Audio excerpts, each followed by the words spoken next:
perdió el boleto mundialista.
Buenos días, alumnos. ¿Me escuchan? Sí, profe. Buenos días. O sea, buenas tardes. Buenos días. Buenas tardes. Ya, vamos a empezar la clase. Voy a ponerme a grabar. Se me olvidó. Recording in progress. Ya, bueno. Algo nosotros vimos ahí. Esto es la última clase. Vamos a hacer un repaso rápido para ver hasta dónde quedamos. Vamos a empezar a ver ahora en adelante los rectificadores no controlados. ¿Ya? Como yo les mencioné, vamos a ver estos tipos de rectificadores que básicamente son rectificadores a Dios, ¿ya? Analizando distintos tipos de carga con algunas condiciones de diodo volante, como rectificador monofásico y los polifásicos de media onda y onda completa, ¿ya? Eso es lo que vamos a abordar en esta unidad. Y después vamos a ver los rectificadores controlados, que básicamente es los mismos circuitos, pero a través de tristores. Les doy un poco acá para que puedan conocer un poco la operación de los rectificadores, el funcionamiento de los circuitos, ya de ambos rectificadores, ya sea controlado y no controlado. Bueno, le había comentado en la anterior clase que nosotros tenemos la idea de rectificación un poco es transformar una onda alterna en una tensión continua, ¿ya? Cuando hablamos de continua es que su valor medio es una tensión continua, ¿ya? Por la cual, si podemos ver en los distintos tipos de rectificadores que tenemos acá, sea media onda, onda completa, media onda y trifásica onda completa, todas las ondas son continuas, pero tenemos la diferencia en que la ondulación o el rizado es mucho más amplio en los rectificadores media onda, ¿ya? Y se va disminuyendo hasta que yo tengo una rectificación de onda completa en forma trifásica, ¿ya? Otra cosa que también disminuye la eficiencia, o sea, aumenta la eficiencia a medida que yo me vuelvo, tiende a ser la forma de onda mucho más continua y con menos rizado. Entonces, ¿qué es lo que vamos a ver acá? Vamos a ir viendo el comportamiento de cada una de estas etapas, el formato de cómo ustedes tienen que calcularlo, la forma de abordar los problemas que ustedes tienen que relacionar para que ustedes aprendan, de forma que así también puedan hacer las tareas y respondiendo a las pruebas que nosotros vamos, o los desafíos que se van a ir presentando durante esta etapa del curso, ¿ya? Vamos a iniciar directamente con el circuito rectificador de media onda, siempre con carga resistida. Como les mencioné, siempre se utiliza un transformador de aislación galvánica entre la fuente de tensión o alimentación y el circuito de continua. La aislación galvánica solamente para proteger un poco los circuitos, producto de que voy a estar trabajando con señales que no son 100% sinusoidales y en algún momento van a tener alto contenido armónico. Entonces, precisamente acá estoy trabajando con señales alternadas y en la misma parte del circuito estoy trabajando con señales rectificadas o continuas. Entonces, eso motiva que sea necesaria una aislación galvánica. Por lo cual, ahora la vamos a ver explícita acá, pero durante los contenidos del curso ustedes solamente van a ver el BS, ¿ya? Entonces, cuando nos refiramos al BS, siempre vamos a estarnos refiriendo no al voltaje de la red, sino al voltaje de un secundario de un transformador, ¿ya? Estos circuitos, como les comenté, son de estructura variable, por lo cual tienen dos circuitos principalmente, dos estructuras de circuito, dado que acá tengo un interruptor. Esto podrían ser muchas más etapas a medida que yo tenga muchos más interruptores, ¿ya? Y cada etapa va a corresponder a un intervalo de tiempo en la cual la suma de todas las etapas del circuito van a corresponder al periodo T, ¿ya? O el periodo que yo defino dentro del circuito. Así, por ejemplo, en esta etapa, este circuito tiene dos etapas. Una etapa en la cual el switch está cerrado y una etapa en la cual el switch está abierto. ¿Ya? Si ustedes pueden ver acá, las condiciones de trabajo acá, en la etapa en la cual el switch está cerrado, las corrientes son prácticamente iguales, la tensión de entrada igual a la tensión de salida. Entonces hay cierto tipo de parámetros que se pueden, o conclusiones que se pueden traer directamente del circuito, sin hacer ninguna ecuación. Ahí podemos ver que la tensión de la entrada es una onda sinusoidal y producto del circuito está cortocircuitado, la tensión de entrada se refleja en la salida, que es exactamente la forma de onda que nosotros tenemos acá. Acá, al abrir el circuito, lo que hace, abre el circuito producto que se invierte la tensión. Acá es menos más, normalmente menos más. Y de esa forma se anulan las corrientes, se anula la tensión en la salida, producto que no hay almacenamiento de energía. Producto de eso, la señal en la carga se vuelve cero, pero la señal de la entrada sigue su formato sinusoidal, dado que solamente lo que hace es reflejar esa tensión ya no en la carga, sino en los bornes del dispositivo, en este caso del diodo. De esa forma, en cada ciclo nosotros podemos ir construyendo este formato, ¿cierto? Y esta forma se va a ir repitiendo periódicamente, ¿ya? Hay que tomar en cuenta que las tensiones tienen valores máximos. Entonces, cuando nosotros registramos un valor que es un valor máximo por ser omega t, viene relacionado esto con el valor máximo de la señal, que ustedes saben que vale raíz de 2 por el valor eficaz, o el valor de RMS, ¿ya? Hay que recordar esos conceptos porque acá, si bien se van a usar, no se van a estar explicando a cada momento. Entonces tenemos que tener claro que tengo ondas, por ejemplo, circuitos monofásicos, en los cuales esos circuitos monofásicos normalmente ustedes conocen o le llaman tensión eficaz al parámetro de tensión monofásica. Esa tensión eficaz, nosotros lo vamos a la red, equivale a 220 volts. El valor máximo de esa tensión equivale a raíz de 2 por 220 volts, por lo cual este valor sería 311 volts. Y lo mismo pasa con los sistemas trifásicos. El valor trifásico de línea eficaz sería 380 y de línea eficaz sería 220. Si yo lo quiero llevar a valores máximos, ahí tengo que hacer la analogía de si yo estoy tomando el valor de fase o de línea, ya sea multiplicándolo por raíz de 2 o por raíz de 3. Eso es sumamente importante porque recuerden que acá nosotros, como siempre vamos a trabajar con los valores máximos, esos son los valores que van a excitar el circuito para que pueda conducir. Después de descomponer el circuito en los tiempos de intervalo y graficar el formato de la forma de onda que estos van a tener por cada uno de sus intervalos, nos procedemos a calcular los valores medios y valores eficaces. El valor medio obtenido en cualquier tipo de circuito como 1 sobre el periodo de la integral entre 0 y t de la función que estamos integrando en función del tiempo. Bueno, acá podemos ver si queremos sacar el valor medio de la tensión de la carga. Vamos a ver que ese valor medio, el periodo vale 1 sobre 2pi, que es este periodo que está acá. Y vamos a ver que ese valor medio va a ser el valor medio de la señal sinusoidal rectificada y el valor medio de 0, ya que nos queda acá, que prácticamente notaría 0 de igual forma.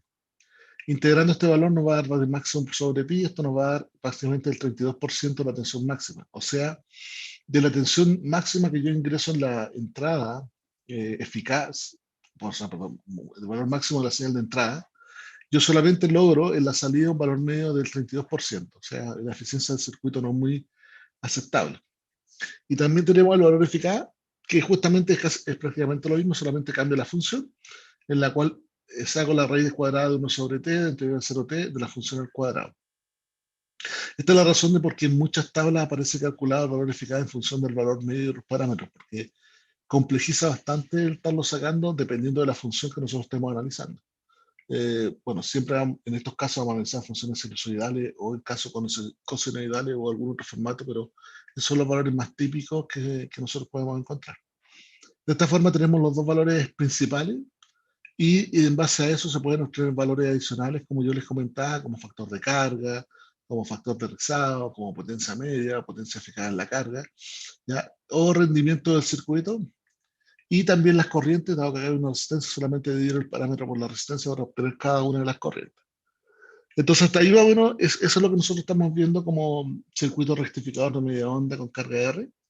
Y si ustedes se dan cuenta, gran parte del circuito tiene esa metodología, se pueden extraer mucha información del circuito, pero aquí lo principalmente que estamos buscando nosotros es poder tener un rectificador que sea lo más eficiente posible, ¿ya? Y que ojalá no tenga modificaciones de la tensión rectificada de continua con respecto a la carga, ¿ya? Entonces, o sea, si yo tengo una carga R de 2 ohm, de 3 ohm, que eso refleja una potencia X, si yo estoy variando esa potencia, la tensión y los parámetros de tensión no deberían estar variando según el tipo de carga. Entonces, eso vamos a empezar a hacer la analogía correspondiente para ir viendo cómo se comporta, ¿ya? ¿Qué pasa si dentro del circuito nosotros agregamos una bobina? Si agregamos una bobina, por lógica lo que nos va a pasar es que primero vamos a tener un desfasamiento en la corriente, y segundo vamos a tener un elemento que almacena campo magnético en función de la corriente, o sea, cuando este circuito se energice, esto va a estar almacenando un campo y un nivel de corriente, ¿ya? Por lo cual, lo más probable es que cuando esta tensión que está acá se invierta para bloquear este diodo que está acá, este diodo a lo mejor no va a poder bloquear producto que todavía va a tener energía a la bobina, ¿ya? Entonces ahí el bloqueo no se produce naturalmente solamente con invertir la tensión, sino que hay que empezar a invertir la tensión y esperar que la corriente por el diodo sea cero, ¿ya? Entonces, volvemos a hacer el mismo caso anterior. Primer caso, el diodo conduciendo, ¿cierto? ¿Cuándo conduce? Cuando la tensión de ánodo es mayor que la de cátodo. En este caso, esta tensión de carga o de cátodo es cero, y la tensión de ánodo, cuando V sub S sea mayor que cero, prácticamente va a entrar en conducción. Y la segunda etapa, ya voy a colgar todo y después lo voy a explicar. La segunda etapa corresponde cuando se invierte la tensión, ¿cierto? De V sub S, pero no ocurre directamente con la inversión de tensión, porque va a haber energía almacenada. Entonces, cuando se invierte la tensión y cuando la corriente en la carga es cero, recién ahí esto abre, ¿ya? ¿Esto qué nos va a provocar en estas dos fases? Nos va a provocar primero que en la primera fase nos demos cuenta que la tensión en la entrada, bueno, va a ser la que está en la entrada del V sub S, va a ser de 0 a pi, igual como estábamos anteriormente, y el circuito va a rectificar de 0 a pi, sin ningún problema, ¿ya? En pi, la tensión de la entrada se va a ver invertida, ¿ya? ¿Cómo se ve invertida? Se va a ver invertida porque la tensión acá es alternada, entonces pasa a ser su parte negativa, y al verse invertida, automáticamente le manda la instrucción al diodo para que bloquee. Pero ustedes pueden ver que la corriente del diodo subió acá y en pi la corriente del diodo tiene un valor máximo. Entonces, el diodo en ese momento tiene que preguntarse, ¿la tensión que yo estoy recibiendo está invertida? Sí. ¿La corriente que pasa por el diodo es cero? No. Entonces el diodo no puede abrir. Y producto que no puede abrir, el diodo sigue conduciendo. Y si sigue conduciendo, a partir de pi hasta un valor beta, la tensión V sub S se va a seguir reflejando en la carga. O sea, prácticamente la tensión de la carga va a ser la tensión V sub S. ¿Hasta cuándo? Hasta el valor beta. ¿Y el valor beta se produce dónde? Cuando la corriente se extingue. En ese punto, se pregunta de nuevo al diodo si la tensión negativa aplicada al diodo continúa. El diodo dice sí, continúa. Ahora, ¿y la corriente es cero? Sí, ahora sí es cero. Bueno, como es cero, bloquea. Y al bloquear se define ese ángulo beta. Y producto del bloqueo, el diodo abre. Y al abrir, justamente todas las corrientes del circuito se hacen cero. La tensión de la entrada termina su ciclo. Y la corriente, o sea, perdón, la tensión en la carga, dado que la corriente extinguió, la bobina se descargó, eso vuelve a ser cero. Entonces nos queda como este formato que está acá, ¿ya? Y eso se va a repetir también en el próximo ciclo. ¿Ya? ¿Qué problemas tiene esto originalmente? Dentro del asunto que primero voy a tener un desfasamiento, la corriente que pasa por el inductor va a ser, cuando sea cero, va a ser abrir el interruptor, pero esa corriente va a depender de este ángulo beta. Y para yo poder integrar, por ejemplo, la tensión alterna, o sea, perdón, la tensión en la carga, podría integrar esa función de 0 a pi, pero después tengo que integrarla de pi a beta. Y necesito el valor beta calcularlo. Lo mismo de la función de la corriente. Necesito saber cuánto es el formato de la función de la corriente y necesito saber cuándo se extingue para poder calcular las integrales, ¿ya? Entonces, si no sé esa información, me veo limitado para poder seguir con el circuito. Lo otro que hay que darse cuenta acá Y hay que percibir que a medida que este ángulo, o sea, perdón, esta bobina L tiende a crecer, tiende a ser, almacenar más energía, va a demorar más en la carga y va a demorar más en descargar. Entonces, lo más probable es que cuando este L crezca, el beta se va a ir extendiendo y haciéndose mucho más cercano a 2pi, ¿ya? Y obvio que cuando el beta decrezca, va a ser mucho más cercano al circuito anterior, o al resistivo, ¿ya? Habitualmente, estos parámetros ahí deberían estar en torno siempre el R, que equivale a la carga. Cuando tengo una carga resistiva, siempre lo calculo como la definición de la potencia que tengo en la carga. Pero cuando tengo una carga RL, ese RL no funciona directamente como la potencia, principalmente es porque ese RL representa una bobina. Y esa bobina representa normalmente un inductor y el R representa la resistencia de ese inductor, ¿ya? Entonces, en proporciones siempre, en la carga habitualmente ese R va a ser mucho más pequeño que directamente el L que estamos usando nosotros en la curva, ¿ya? Yo no sé si tienen consulta hasta acá, por lo menos explicándole un poco base del circuito de cómo este asunto funciona, ¿ya? Tenemos que empezar con circuitos bastante simples, sin muchos elementos para poder entender. De hecho, toda esta etapa es para poder entender cómo funciona el circuito, porque después, posteriormente, cuando veamos trifásico, ya es más difícil notar esto tan claramente. O sea, como que sucede y uno lo interpreta directamente de las curvas que vamos teniendo, ¿ya? Entonces, no sé si tienen alguna consulta hasta este momento. Sí, Steve. Profesor, yo tengo una consulta, pero ¿sabes de lo mismo? Pero es con mi grupo, el tema de la tarea 1. Por ejemplo, nosotros empezamos a simular ya y, Ya, por ejemplo, medimos la tensión del diodo y nos ya. da muy grande esa tensión. Entonces, eh, la consulta es que nosotros con el circuito equivalente que nos dio usted del diodo, eh, dibujando este circuito, las tensiones que nos deberían dar son muy pequeñas. Entonces, no, como que no encontramos por qué la tensión de un diodo se puede elevar tanto. ¿A qué se debe eso? La tensión del diodo, a ver, hay una tensión interna del diodo, ¿ya? Que esa viene dada por catálogo, normalmente en torno de 1 volt. Y la otra es la tensión reversa del diodo, que cuando el diodo bloquea, la tensión reversa del diodo, él debería tener la tensión de la red o la tensión del circuito. Más arriba de eso no debería ser. No podrías tener, si tienes una fuente de alimentación ahí, por ejemplo, y el VCS vale 220 volts RMS, esa es tu máxima tensión en el diodo. No hay más tensión de eso. ¿Ustedes tienen ¿Ya? más grande ese sensor? No, o sea, nunca pasa lo que nos entrega la red, pero nos extraña porque la resistencia interna obviamente tiene que ser pequeñita y además esa fuente, como batería que se le pone, esa fuente de tensión que se le pone el equivalente, Sí. igual no es grande. Entonces, si uno lo pone como en proporción, A ver, como que no. quedamos No, a ver, como... estás confundiendo entonces las cosas. La conducción del diodo, cuando este diodo conduce, eso es un switch, ¿cierto? Es un switch que la resistencia interna actúa como switch y actúa como pérdida, ya igual que la fuente de tensión que está ahí.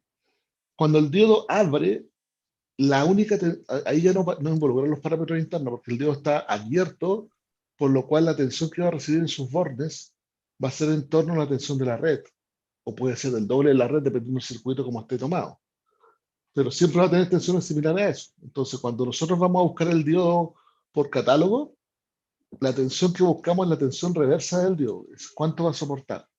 Y esa puede ser normalmente 400, 800, 1200 volts, porque es la que va a tener que soportar sin irse a la parte, sin irse a la región de avalancha, o sea, sin que conduzca en forma reversa. Sí. Pero debería tener una tensión grande, eso no le veo por qué no. Ah, ya es normal, digamos. Sí, o sea, si el dedo está abierto, sí, o sea, si el dedo está cerrado, obvio que no puede tener ninguna tensión, producto que está en cortocircuito. O sea, si el dedo está cerrado, la única tensión que tiene es el VTO que te aparece ahí, producto de la misma fuente. Ya, por ejemplo, acá, si nosotros tenemos este circuito, acá la tensión del diodo, como el diodo ideal, 0. Acá la tensión del diodo, como el diodo acá está abierto, y acá tengo tensión, esa tensión acá que se pone acá se va a colocar justamente en tensión. Entonces, la tensión del diodo va a ser B su S, directamente, mientras se mantenga abierto.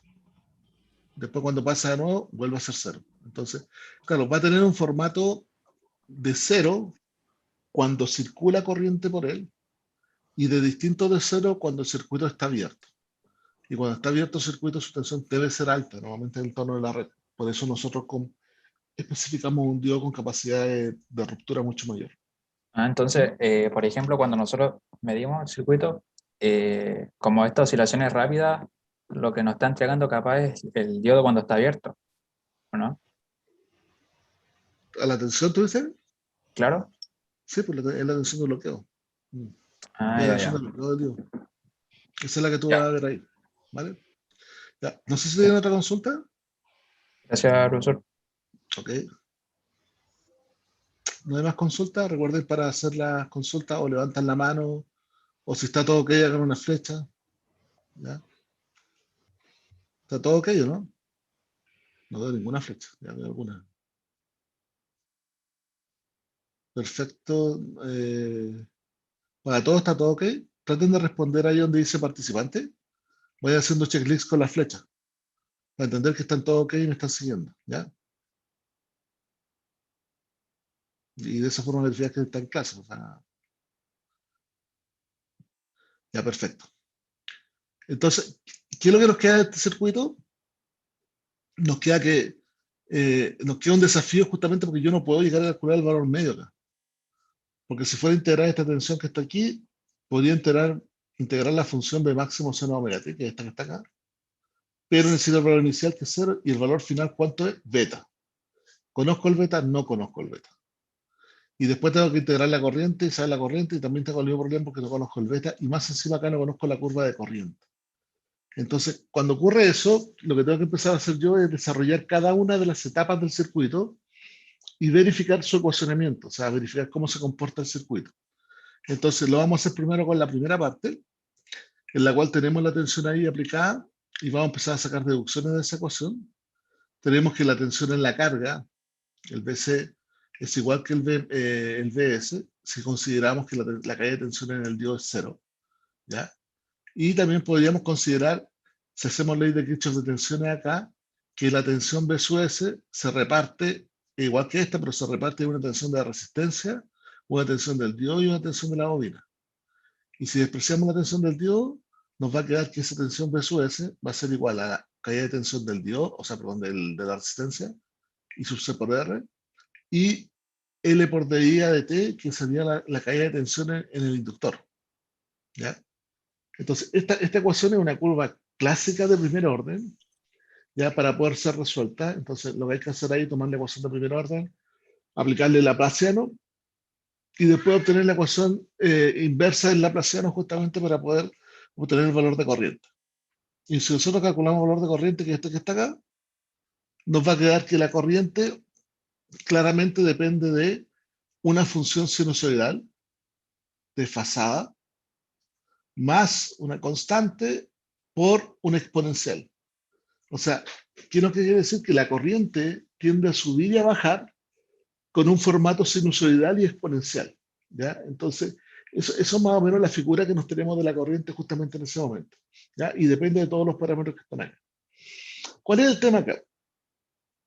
Que yo lo que tengo que buscar es el beta. Y el beta es cuando se extingue la corriente. Entonces, si yo tengo la ecuación de la corriente acá, puedo verificar que haciendo esa ecuación de corriente y evaluándola donde omega t vale beta, esta ecuación la puedo dejar igual a 0. ¿Ya?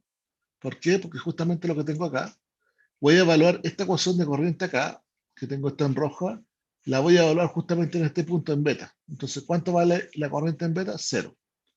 Entonces, tomo esa condición de igualarlo en beta, igual a 0, y reemplazo la magnitud que tengo arriba, de lo igual a 0, ¿ya? ¿Qué es lo que va a pasar? Se me va a ir toda esta expresión y me va a quedar que esta presión de seno omega t menos phi va a ser igual a, bueno, no, ya no es seno omega t, donde omega t es beta, seno de beta menos phi es igual a, o pasamos a otro lado, menos seno de phi por e menos beta partido por q, ¿ya? Siendo q el seno de phi Y Z, las funciones que están expresadas acá arriba, ¿ya? Principalmente el Q como el factor de calidad, o también conocido ahí en el exponencial como el tau, el que le da el tiempo de subida a la corriente. Entonces nos vamos a encontrar que la ecuación para poder tener el beta depende de esa expresión que está ahí. Esa expresión que está ahí no es simple de resolverla, es muy complicado o casi imposible separarla. Entonces cuando llegamos a expresiones de esta forma, lo que yo tengo que hacer es utilizar herramientas numéricas para poder resolver ese circuito. ¿Qué herramientas numéricas? Bueno, ahí uso cálculo numérico, puede ser Newton-Raphson u otro elemento para poder resolverlo. Y lo que hago es colocar esta ecuación en Newton-Raphson, por ejemplo, la igual a 0, y digo que empieza a plotear el beta desde un valor inicial y de ahí empieza a calcularlo. Como esta ecuación va a estar en 0, lo que va a pasar es que esta ecuación va a empezar a moverse y cada vez que cruce el eje X me va a dar una solución, ¿ya? Para poder ver el beta, que es el punto de límite acá justamente para poder calcularlo, yo tengo que dar en Newton-Raphson el intervalo donde voy a trabajar, ¿ya? Entonces, o normalmente la condición inicial donde voy a trabajar. Entonces, ¿qué es lo que voy a saber yo? Como estoy trabajando con una bobina, ¿ya? Yo ya sé que esta extensión de corriente que está acá parte entre el cambio de la oscilación, que es T medio, hasta T. Y como acá el T medio vale pi y el T vale 2pi, sería que el beta debería fluctuar entre pi y 2pi, ¿ya? ¿Por qué? Porque si fluctuara menos de 2pi, no podría ser porque pasaría a ser una carga resistiva solamente, ¿ya? Y no tendría ese formato corriente, no tendría el valor de L. O sea, porque el L es el que produce el desfase. Entonces voy a tener que encontrar que el primer parámetro acá le puedo dar pi y va a ir buscando la oscilación hasta cuando atraviesa de nuevo el circuito que va a atravesar justo en beta. Después va a seguir, no va a atravesar y después va a trabajar, bueno, en los ciclos continuos de la tensión a medida que se vayan repitiendo cada uno de los ciclos. Entonces, de esa forma, yo podría sacar el beta acá y ya sacando el beta, lo podría reemplazar en el valor medio y en todas las otras ecuaciones que tuviera más adelante para poder calcular cada uno de sus parámetros, ¿ya? Entonces voy a ver que el beta siempre va a estar entre pi y 2pi, ¿ya? Y si tomo la condición, la segunda condición, cuando el circuito abre, bueno, esto es mucho más simple porque al fin y al cabo no tengo corriente, abrió porque la corriente se extinguió, por lo cual las tensiones son mucho más bajas y tampoco tengo tensión en la carga. Uno podría decir, pero es que el inductor está energizado. Sí, está energizado, pero recuerde que cuando llegó a 0 la corriente, ya no había más energía y por eso el diodo abrió. Entonces, cuando el diodo está abierto, en la carga no me queda una energía remanente dentro del circuito, ¿ya? Y posteriormente uno podría empezar a hacer cierto tipo de análisis de sensibilidad para poder decir, claro, si yo tengo el omega L partido por R como el factor de calidad, a medida que aumenta el R, o a medida que aumenta el L en forma individual, voy a ir viendo que ese valor va teniendo un valor mucho más grande y dependiendo de la magnitud que tenga ahí, ese valor podría ser 0, ¿ya? Y lo que nos llevaría al circuito anterior, que es básicamente un circuito resistivo, ¿ya? Entonces, ¿qué quiere decir con esto?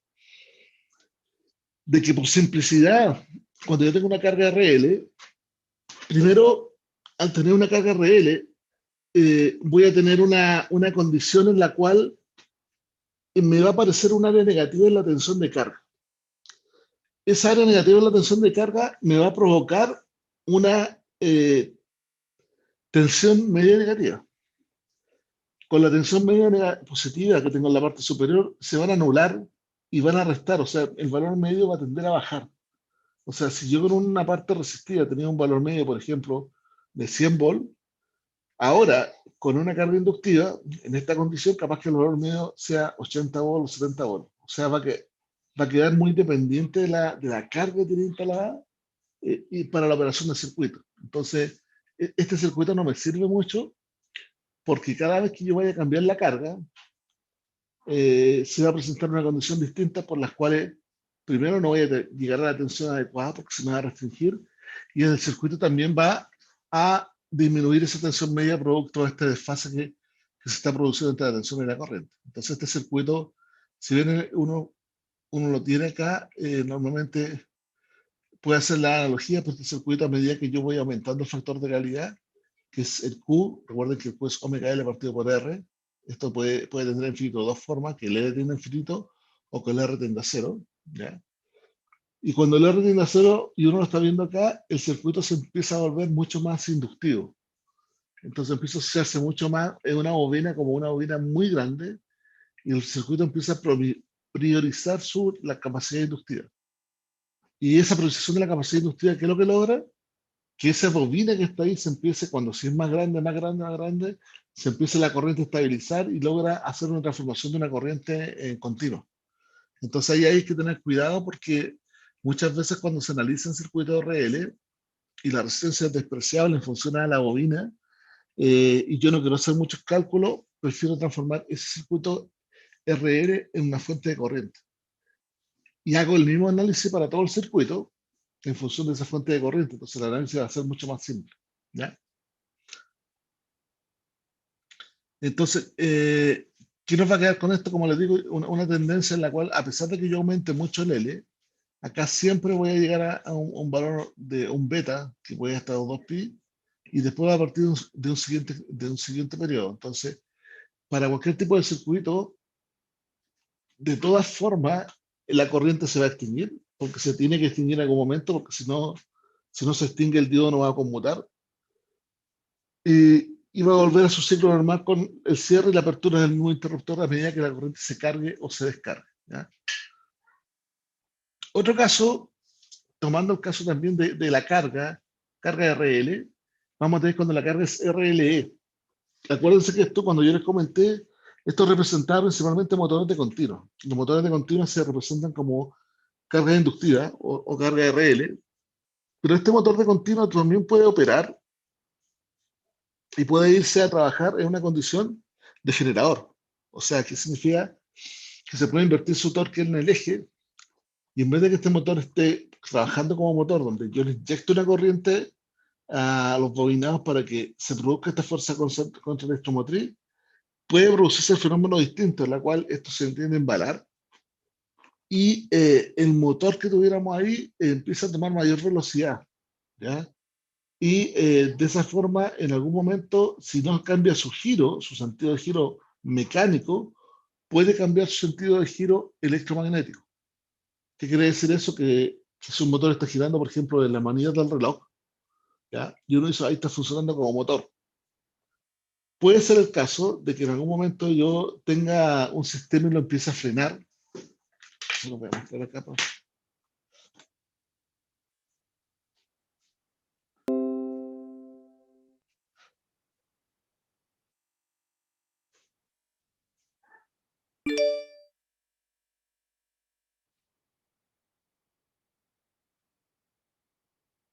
Lo que pasa habitualmente con las máquinas, recordemos que cuando tengo máquinas, por ejemplo, una máquina de corriente continua,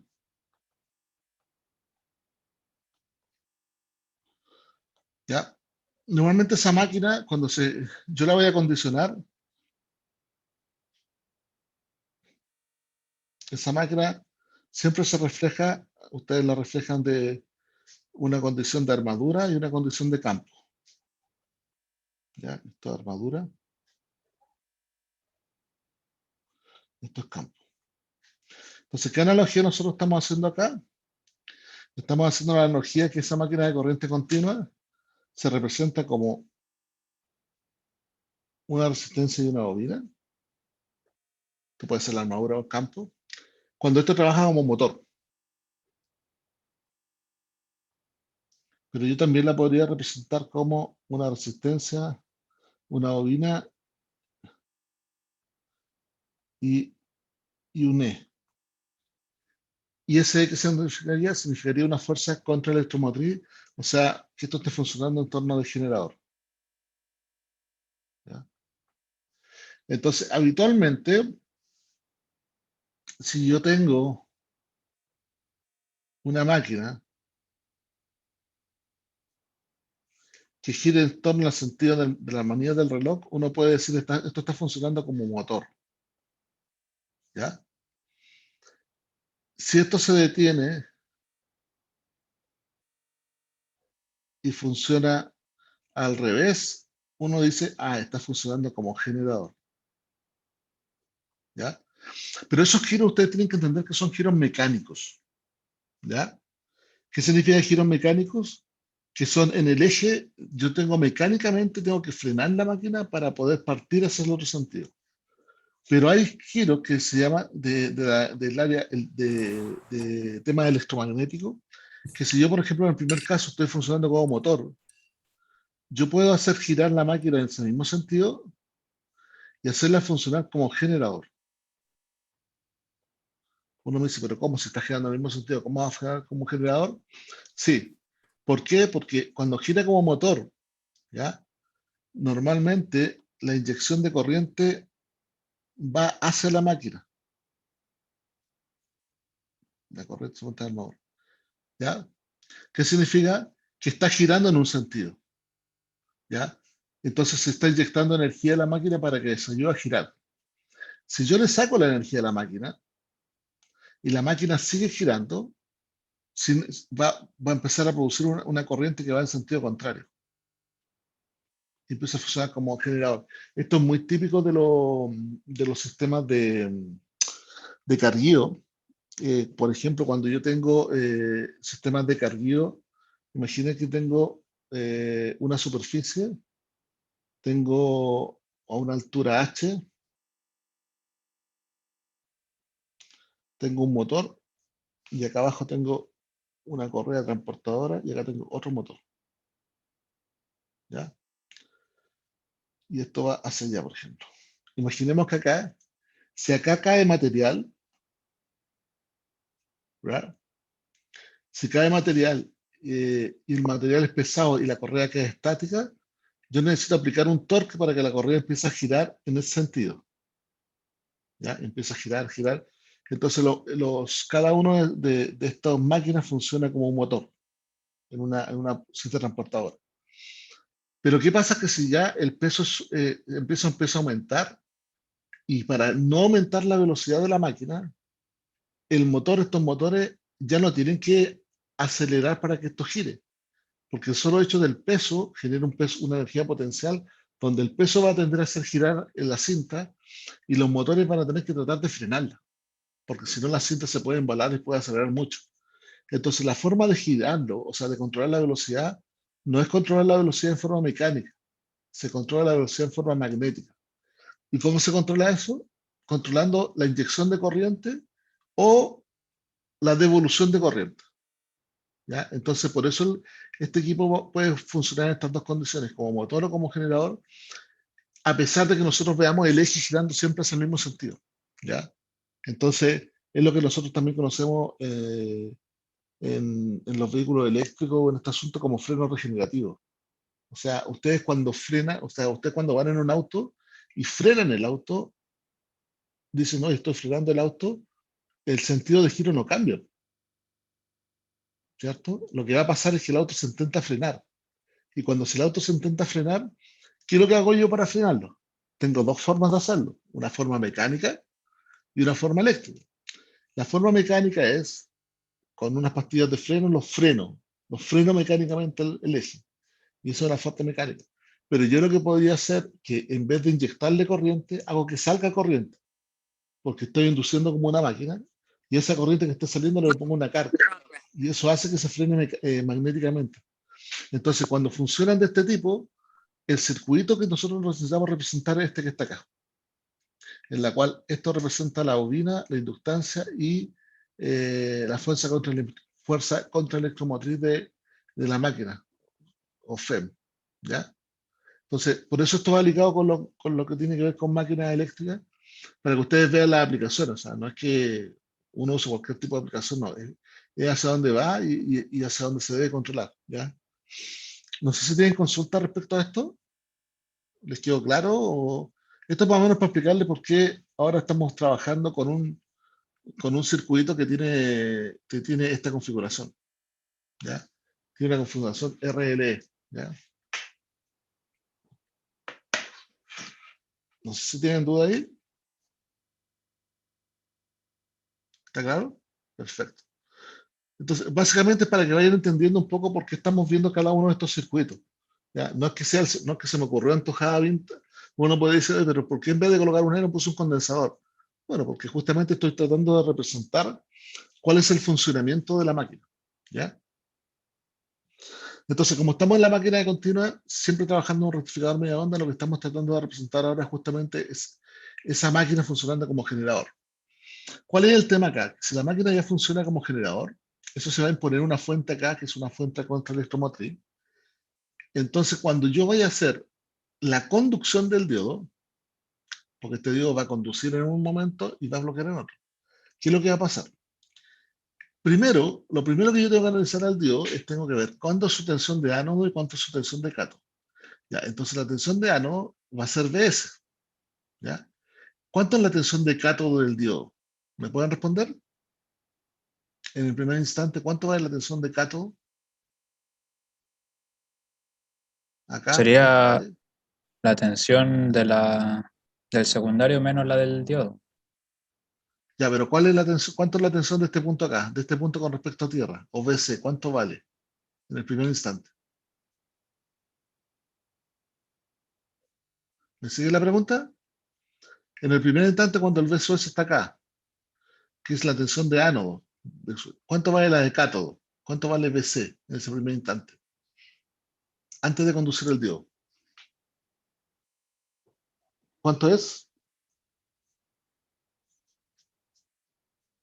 Respondan, no tengan miedo. Si se Cero. equivocan, aprendan. ¿Cuánto? ¿Cero? ¿Quién da más? ¿Quién da otro valor? BC. BC, no, BC, bueno, El valor de la BS fuente. es acá. ¿Cuánto? El valor de la fuente. ¿Qué fuente? Díganme el valor. Pues. ¿Cuánto es el valor cuánto vale BC acá? ¿Cuánto vale? Valor BS, ¿no? BS2, no. El ¿Me sigue voltaje lo que de estoy la diciendo? resistencia y el voltaje de la inductancia, Pero no tengo nada. menos el Si voltaje todavía no de... conduce, todavía no conduce el diodo. Si el diodo todavía no ha conducido. Pero ¿Cuánto vale ese la no le tensión está de? entregando voltaje. Ah, pero está abierto. Pero ¿cuánto vale entonces? Con esa respuesta. ¿Cuánto vale el Cero, BC? ¿no? ¿Cuánto? E. Esa es la respuesta, correcto. Vale E, porque esto está abierto, entonces no hay una distribución de voltaje acá, porque normalmente, como esto está abierto, esta tensión que está apareciéndose acá refleja la tensión BC completa. Entonces, ¿qué es lo que pasa? Que al inicio de la conducción de esto me voy a encontrar que el BS, que está a tensión de ánodo, que es la que tengo acá, y el E, que es la que tengo acá arriba, me voy a encontrar que en la situación entre 0 y omega T1, el E es mayor que el BS. Y como el E, que es la tensión de acá, de cátodo, es mayor que la tensión de ánodo, el diodo no puede conducir. ¿Ya? Y como no puede conducir, la tensión en la carga vale solamente E. Y acá está, E, entre 0 y omega T1. ¿Ya? Ahora, cuando lleguemos a omega T1, que es este punto que está aquí, y la tensión BS, porque va a ir subiendo, va a igualar ese E y lo va a tender a pasar.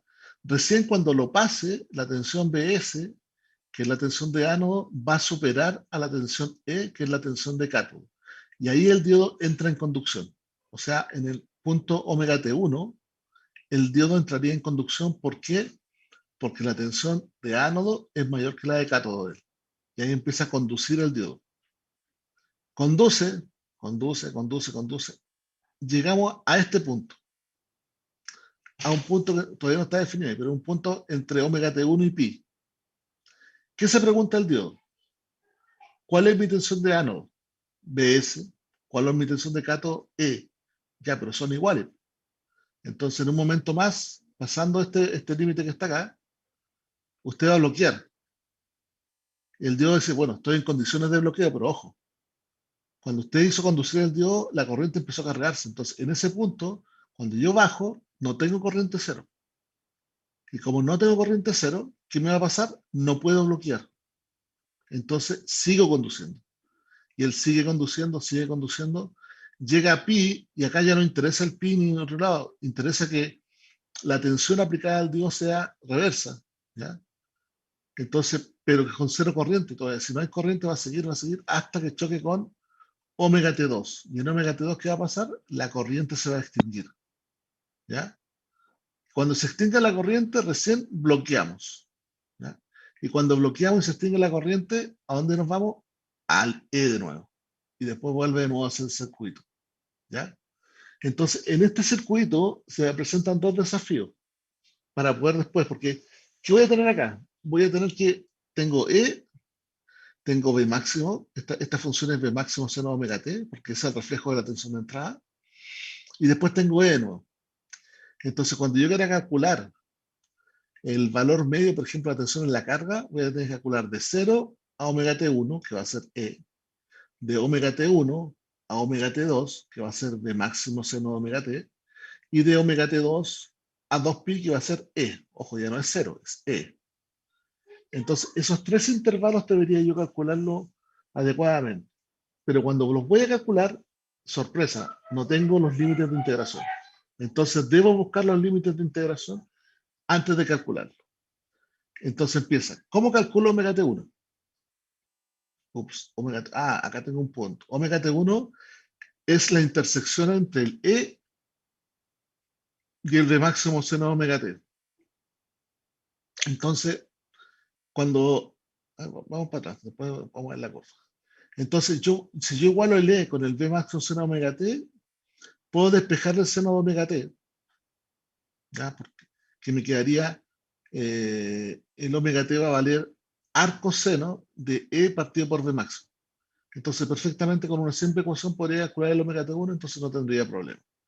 Pero el omega T2, voy a volver a la misma complicación. Necesito la curva de corriente y necesito la extinción en ese punto en omega T2. ¿Ya? Y el mismo caso anterior. Entonces, ahora voy a graficar la curva de corriente en ese punto. Y ese punto es justamente cuando el circuito está en conducción.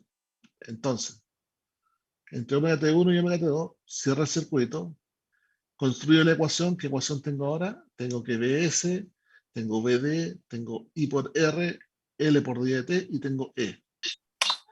Se suman a la ecuación y acá tenemos la ecuación justamente como está condicionada, y ustedes van a ver que ahora lo mismo.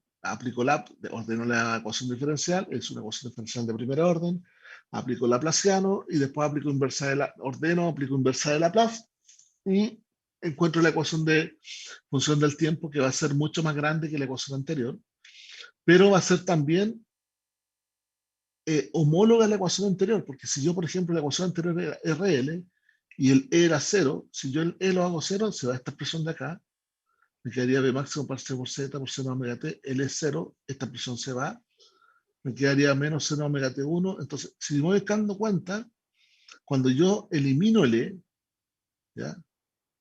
Voy a eliminar dos cosas. Voy a eliminar el E de la ecuación y voy a eliminar la variable que se va con el E, que es el omega T1. Entonces, si tomo esta expresión y elimino el E y elimino el omega T1, voy a llegar exactamente a la misma expresión que RL, que teníamos de la corriente RL, ¿ya? Que sería B máximo por Z, seno omega T menos phi, menos seno de menos phi, porque el omega T1 ya no está, por E elevado a menos omega T partido por Q, porque el omega T1 tampoco está. Entonces me quedaría exactamente la misma ecuación, ¿ya? La ecuación igual es complicada, todo el asunto. ¿Qué es lo que tenemos que hacer? La misma forma anteriormente mencionada, la igualo cuando omega T vale 0, acá, o cuando omega T vale omega T2 y esta corriente vale 0, y al igualarla me queda una expresión matemática. Me queda la expresión matemática justamente de que esta expresión va a quedar en función del omega T2, perdón, y debería llevarla justamente a un Newton-Raphson para poder encontrar la función. Recuerden que el E, el R, todo esto son constantes, de Max, esto es un número, este omega T pasa a ser omega T2, el phi es un número, calculado por la razón. Esto es un número. Este omega T1 ya se calculó, también es un número. El phi es otro número, entonces es una constante. Y acá nos queda E elevado a omega T2 más un número. ¿Ya? Entonces, solamente hay que tener cuidado también cuando se ingresan en la ecuación estos valores, es que recuerden que los omega T se ingresan en radianes y el resultado que les va a dar a usted va a ser en radianes. ¿Ya? Entonces, si calculan el omega T1 al inicio, tienen que ingresar los radianes equivalentes a omega T1 en la expresión, y cuando ustedes lo calculen, lo que les va a dar como omega T2 va a ser los radianes. Entonces, de la misma formato anterior, si el omega T2 tiene que estar entre pi y 2pi, estamos claros que el valor que tiene que dar acá de omega T2 debería ser mayor a 3,14. 3,1416, de ahí para arriba. Entonces le doy ese valor de inicio y ahí empieza a calcularlo, y ahí me va a dar, no sé, 3,5, 4, dependiendo del tamaño, siempre dependiendo del tamaño de la bobina. Si la bobina es más grande, el valor va a ser más amplio. Si la bobina es más pequeña, el valor va a ser mucho más cercano a pi. ¿Ya? Y en el segundo caso, cuando yo tengo el circuito abierto, que es la parte de acá, bueno, ustedes pueden ver que básicamente se mantiene la tensión en la carga. ¿Ya? Entonces, dentro de eso, uno podría hacer, dentro de estos circuitos, estos tres casos, uno podría empezar a hacer analogía o podría hacer simplificaciones, principalmente, por ejemplo, ¿qué pasaría si la bobina vale cero? O sea, que solamente una parte resistiva. Entonces van a empezar a suceder cosas que tienen que ver con lo que se llamamos nosotros con el análisis de sensibilidad, dividiendo cómo se comporta el circuito en caso de, ¿ya? Normalmente acá, por ejemplo, hay un ejemplo, tomando el caso de cuánto va el B medio, si el L tiende a cero, ¿ya? Y qué va pasando en razón también con el E, a medida que va disminuyendo o creciendo, ¿ya? Por ejemplo, acá ustedes pueden ver, a medida que yo haga esas modificaciones del circuito, se van a dar cuenta que hay una intersección entre el V máximo y el E, ¿ya? Hay una razón mientras el factor de calidad va aumentando, claro, se va haciendo mayor, porque el L se va haciendo mayor o el R se va haciendo menor, por lo cual la magnitud va a ir disminuyendo, la amplitud, pero el punto de corte va a ir aumentando. Entonces acá es importante que ustedes vean dos cosas. Que, punto uno, el E me define el punto de corte de la función. El área negativa de la tensión que tengo acá es reflejada directamente no por el E, sino por el tamaño de la bobina. Acá cuando el Q vale 0, significa que el L sobre R vale 0, o sea, implica que la bobina vale 0. O sea, solamente tengo una carga resistiva. Entonces, si fuera un R y un E, el circuito sería de esta forma. La respuesta en tensión de carga. ¿Ya? Si yo le doy un factor 1 o va creciendo, que implica que va a ir creciendo la bobina, cada vez el punto de corte va a ser mayor. Va a ser mayor, por lo cual la bobina va a ir creciendo y va a ir generando un área negativa que va a restar del área positiva que tengo del elemento. Entonces, eso es lo que hay que tomar en cuenta acá, de que si es resistivo, se corta en los ejes, corta cuando la tensión es mayor que el E, y también corta cuando la tensión B sub S es menor que el E, ¿ya? Porque no tengo energía almacenada y la corriente va a tener este mismo formato. O sea, va a crecer acá, va a subir y va a bajar acá. Cuando está la bobina, que almacena energía, desfasa la corriente y produce ese desfase. Y mientras más grande sea el desfase, más grande va a ser el área y va a tender a disminuir el valor medio de toda la expresión. ¿Ya? Entonces, por ejemplo, ahí podemos ver qué va pasando a medida que yo voy modificando el Q, ¿ya? En función del M, que sería la razón entre el E partido por el V max. ¿Ya? Lo bueno es que se voy dando cuenta que a medida que yo voy aumentando el Q, aumentando las condiciones, todo igual tiene que tener un poquito más a uno. ¿Ya? Vamos a ver una condición, una consulta. En función de lo que están viendo ahí, ¿ya? ¿Cuánto valdría la tensión en la carga? Ya, en función de lo que está ahí, ¿cuánto valdría la tensión en la carga si el E vale 400 volts y el circuito está conectado a la red monofásica? ¿Cuánto sería la tensión en la carga? ¿Ya? La pregunta es, ¿qué pasa si el E vale 400 volts y esto está conectado a un circuito de la carga monofásico. ¿Cuánto es el valor de la tensión de la carga? ¿Mm? ¿Me sigue o no? No va a conducir nunca, pues sí. O sea, el puro valor de E. El valor de E, está bien, pues. Entonces esa es la respuesta, el valor de E. ¿Por qué no? Porque ese E se va a ir hacia arriba, como el valor máximo. ¿Cuánto vale el valor máximo? ¿Ah? ¿Cuánto tengo el valor 420. máximo? 311 volts, porque es 220 por radio de 2, acuérdense. Tengo 311 volts, que es 220 por radio de 2, y este E lo tengo sobre el valor acá arriba. Si lo tengo sobre el valor, siempre el valor de la tensión en la carga va a ser mayor que la tensión de entrada. Entonces, la tensión de cátodo siempre va a ser mayor que la tensión de ánodo, por lo cual el diodo no va a conducir nunca. Y si el diodo no conduce nunca, la tensión en la carga vale E. Entonces, siempre piensa en ese tipo de respuesta cuando uno analiza por qué. Porque la primera intención de ustedes es pensar que la tensión vale cero. No conduce, vale cero. ¿Ya? Entonces acá tengan cuidado con esa respuesta porque puede ser que el circuito no esté conduciendo y tenga tensión. Puede ser que el circuito tenga una fuente de corriente. ¿Qué significa una fuente de corriente? A ver, permítanme explicar.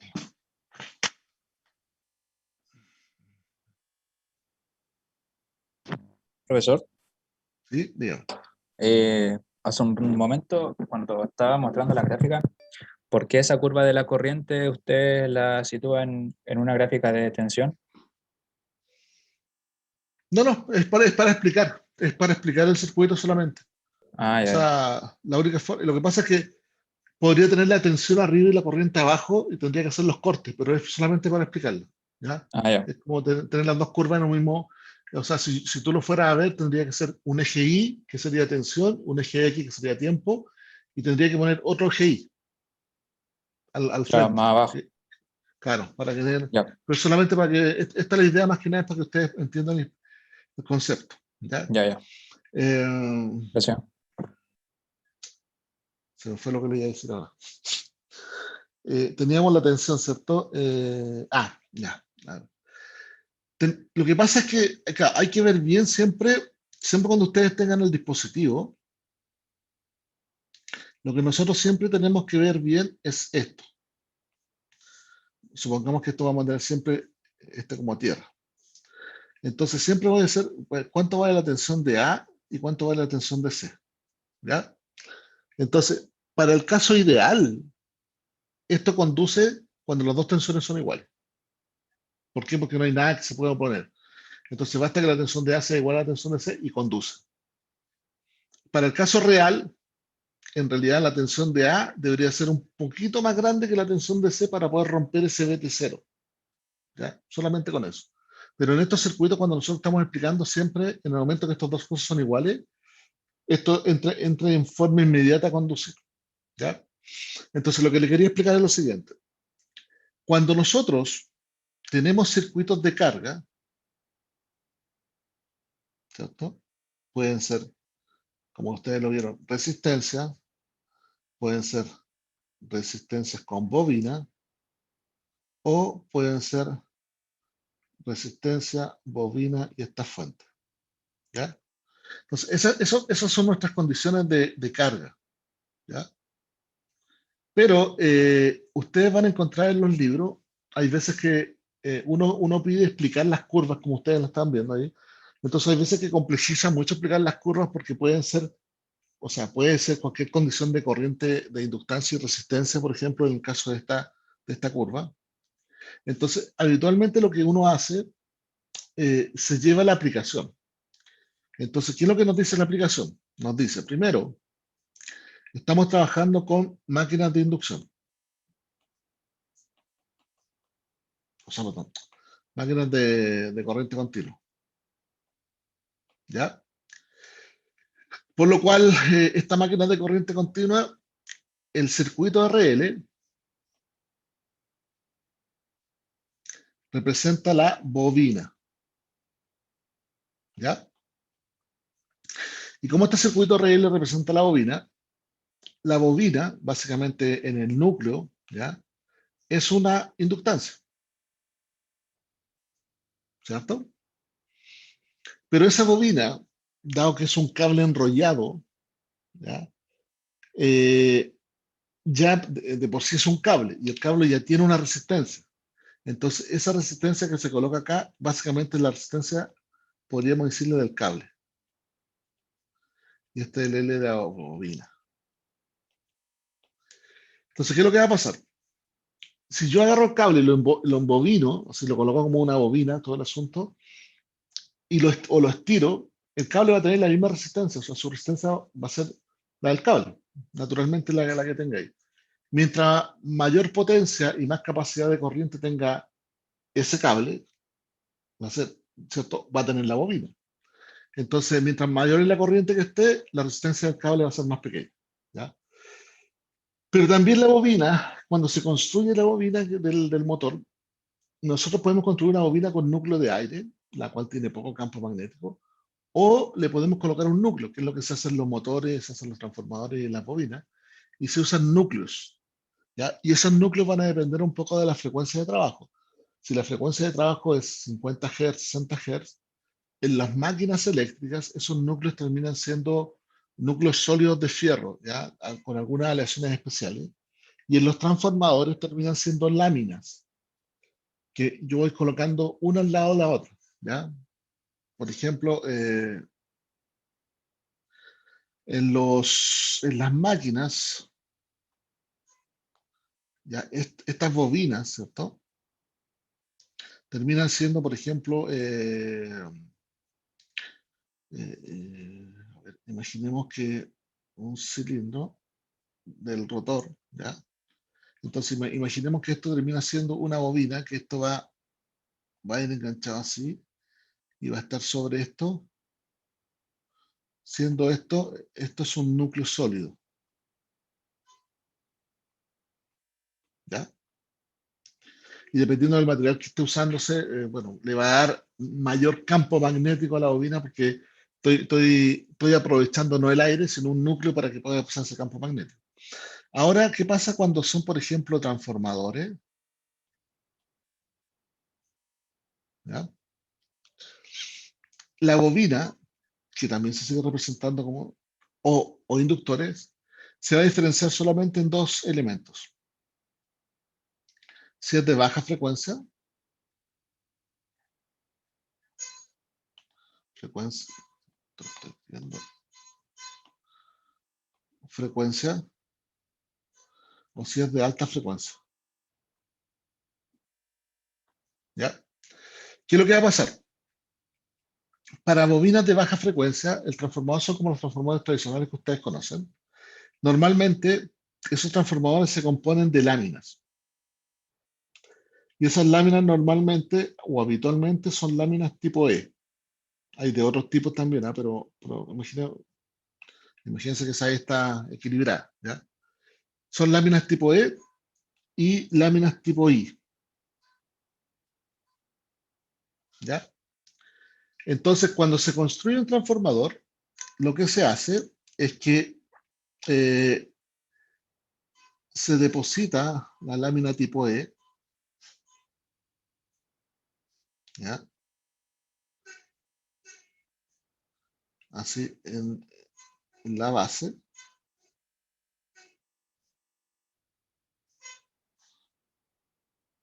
¿ya? Y se usa un carrete, un carretel que es normalmente, si uno lo viera, a ver, de perfil sería una cosa así, cuadrado, pues normalmente es cuadrado, a veces redondo, pero que tiene como una lámina casi, como un borde. Acá igual va a ser lo mismo, ¿ya? Imagínense que es como un carrete para enrollar hilo, ¿ya? Y esta perforación que ustedes ven acá, ¿ya? Normalmente es hueca y se encaja justamente en el brazo de E, acá, en el brazo de E, y queda encajada acá. Y acá se le queda con la aleta del inductor. ¿Ya? Entonces, ¿qué es lo que hace con con el transformador acá? Usted, ahí esto está embobinado. Se embobina y acá salen dos cables, por ejemplo.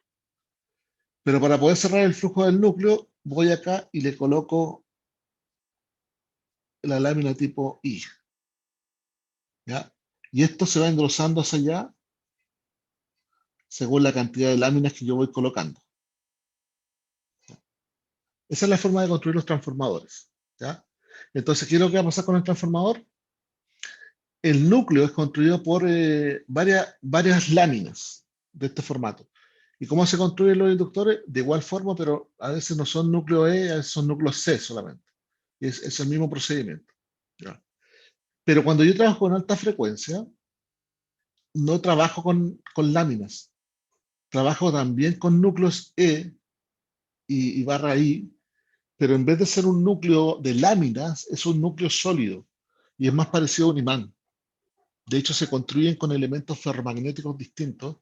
Entonces, habitualmente, ¿qué es lo que va a pasar? Que estos elementos de acá son de estas láminas, son láminas de acero silicio. Y para alta frecuencia, el núcleo normalmente es de ferrite. ¿Ya? Uno dice, bueno, ¿para qué tiene diferencia? Tiene diferencias porque cada núcleo del transformador o cada núcleo de los inductores va a trabajar con una curva de operación distinta. Recuérdense ustedes que estos elementos, cuando yo tengo un flujo, ¿cierto? Estos se mueven dentro de un ciclo magnético, ¿ya? Entonces, ¿qué es lo que va a pasar acá? Que para bajas frecuencias, este ciclo empieza a oscilar de más a menos y va oscilando, ¿ya? Y como su frecuencia es baja, su intervalo de tiempo es más lento, por lo cual las pérdidas que se producen acá son menores para el acero silicio. ¿Por qué? Porque si yo usara acero silicio para aumentando la frecuencia, o sea, perdón, si usara láminas de acero silicio para aumentar la frecuencia, empezaría a tener muchas más pérdidas en el núcleo del transformador. Entonces, la curva de operación, esta curva S, es un poco distinta a la de acero silicio con la de ferrite. En la de ferrite está mucho más condicionado para minimizar las pérdidas en alta frecuencia y en el de acero está mucho más condicionado para minimizar las pérdidas en baja frecuencia. ¿Ya? Entonces, los núcleos que ustedes van a ver, los transformadores, por ejemplo, si ustedes desarman un transformador de estos de la casa, normalmente todos esos de 120 o 220, van a encontrar que son núcleos así de lámina con las bobinas. La bobina también puede ir, ojo, puede ir en el núcleo del E o en los bordes, ¿ya? Dependiendo si yo tengo un devanado, dos devanados o tres devanados, ¿ya? No quiere decir que los devanados van conectados, ojo, en los pies. Los devanados pueden ir todos en un solo núcleo y después de enrollar el cable rojo acá en la I, yo puedo sobre ese enrollar otro cable más y hago otro devanado. Los devanados solamente van a tomar la razón de acuerdo al número de espiras que se vayan embobinando. ¿Ya? Yo después defino cuál es el primario y cuál es el secundario de acuerdo al número de espiras. En el núcleo de ferrite pasa lo mismo, pero en el núcleo de ferrite, si ustedes, por ejemplo, desarman algún equipo electrónico, los núcleos los van a notar, bueno, primero porque se ven unos transformadores chiquititos, igual con un cuadradito así se ve un transformador, y van a notar que el núcleo no es de lámina, es un núcleo sólido y parece un imán. ¿Ya? Bueno, y van a notar también que estos dos casos de transformadores que yo les estoy dando son los casos estándar de transformadores, porque también hay transformadores circulares como donas, ¿ya? Que también se usan en algunos casos especiales, y en la dona se empieza a enrollar el cable. El único problema que tienen esos transformadores o esos inductores es que es más difícil enrollar el cable, pero es más fácil encontrar las inductancias que uno tiene porque el circuito ya está cerrado, ¿ya? Entonces, los de dona son más utilizables para inductores, ¿ya? Son más típicos. Entonces, van a encontrar esos dos tipos. Y lo otro que también pueden encontrar como transformador, que también es interesante verlo, es que no siempre se usa cable para embobinar los transformadores. Hay veces que se usan láminas. ¿ya? Estas láminas de cobre, se cortan las láminas y se van uniendo formando una sola espira, ¿ya? Y eso se hace para algunas características específicas de transformadores. Entonces, ¿para dónde voy con todo esto que les estoy comentando? Que siempre es importante tener en cuenta todas estas cosas dentro de cada uno de los elementos, cómo se van a ir vinculando, ¿ya? Entonces, la máquina, estoy representando la máquina con el circuito RL. El L tiene que ver con la inductancia y el R tiene que ver con el cable. Entonces, ¿qué es lo que va a pasar? Que habitualmente el R va a ser mucho más pequeño que el L. El R va a ser en torno de los 1000 ohms, con suerte 1 ohm, dependiendo del tipo, del tamaño. Y el L va a tender a crecer mucho de acuerdo al número de bobinas que yo tenga involucrada dentro del circuito. Entonces hay que tomar en cuenta esas consideraciones, ¿ya? ¿Por qué? Porque esas consideraciones son las que le van a dar la validez un poco al circuito. Ya, si estoy trabajando con un circuito de carga resistiva, me voy a dar cuenta, o sea, perdón, de carga resistiva, un circuito con carga inductiva, fuertemente inductiva, o sea, que por ejemplo que el L sea sumamente despreciable, me voy a encontrar con una condición bien especial, que es la que ustedes van a ver habitualmente en los circuitos. Voy a explicarla acá. Es que cuando tengo un circuito RL y se me dé la condición de que esto va creciendo, normalmente este L va a ser mucho mayor que el R, ¿ya? Y por acá va a circular una corriente, ¿cierto? Entonces, cuando el L empieza a ser mucho más grande que el R directamente, ¿qué es lo que nos va atendiendo? Que esa corriente que va a circular por ese elemento va a tender a cada día ser más continua. ¿Por qué? Porque la bobina almacena campo magnético. El campo magnético está relacionado, o sea, tiene que ver, la bobina almacena el B, y ese B está relacionado con la corriente.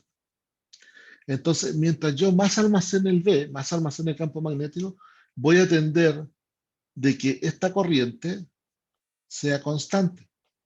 Y cuando la corriente es constante, puedo pasar de un circuito RL a una fuente de corriente. ¿Ya? O sea, ¿qué quiere decir eso? Que este circuito RL que ustedes tienen acá, en esa condición de que el R vale más que el R, voy a deber simplificar el circuito y me va a dar una fuente de corriente. ¿Qué pasa cuando me da una fuente de corriente? Que el ejercicio cambia un poquito la figura, porque imaginemos que yo tengo el BS, tengo el diodo y tengo el circuito esto. Y yo diría que el L es mucho más grande que el R. Lo que pasaría es que me daría esto.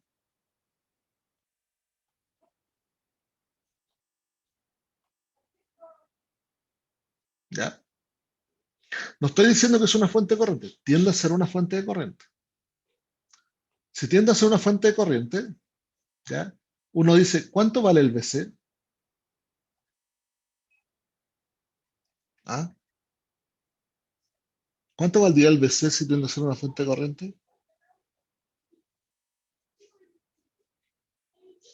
¿Me siguen, no? ¿Cuánto creen que vale el BC?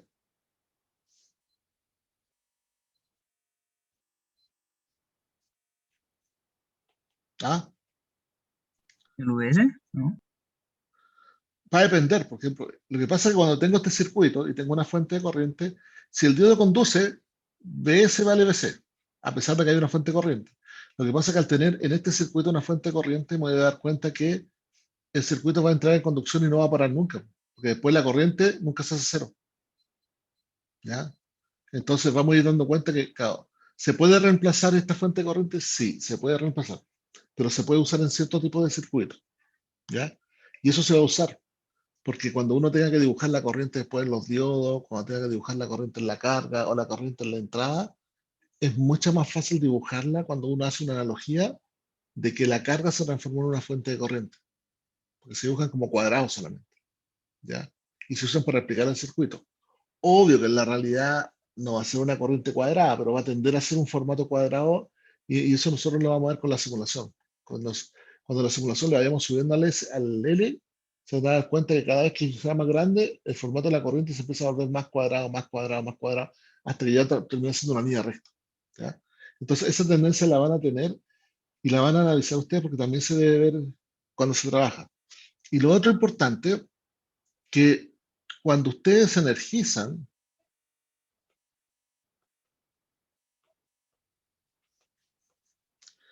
circuitos, por ejemplo, RL, si yo energizo un circuito RL,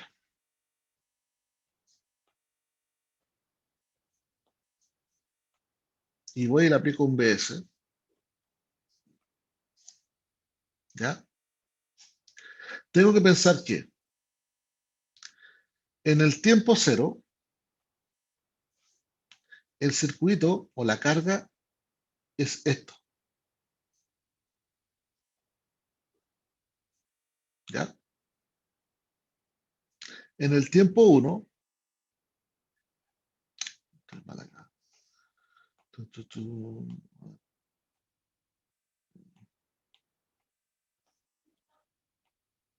el tiempo 0, esto vale 0. En el tiempo 1, esto vale el tiempo t igual t1. Vaya, t0 igual a 0. Esto va a valer esto.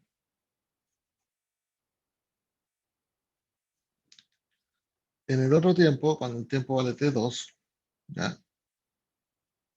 Esto va a valer esto. ¿Ya? Con esto va a ser L, esto va a ser L y esto va a ser L. ¿Ya? Considerando que el tiempo 0 es menor que el tiempo 1, es menor que el tiempo 2. ¿Qué es lo que va a cambiar dentro de este circuito? Imagínense que esto es un motor. ¿Ya? Si esto es un motor, lo que va a pasar es que si yo tengo la curva de partida del motor, la corriente por el tiempo, cuando el motor se energice, no va a haber bobina. Va a estar solamente la resistencia. ¿Y de qué valor va a ser la resistencia cuando se energice el motor? ¿En torno a qué valor?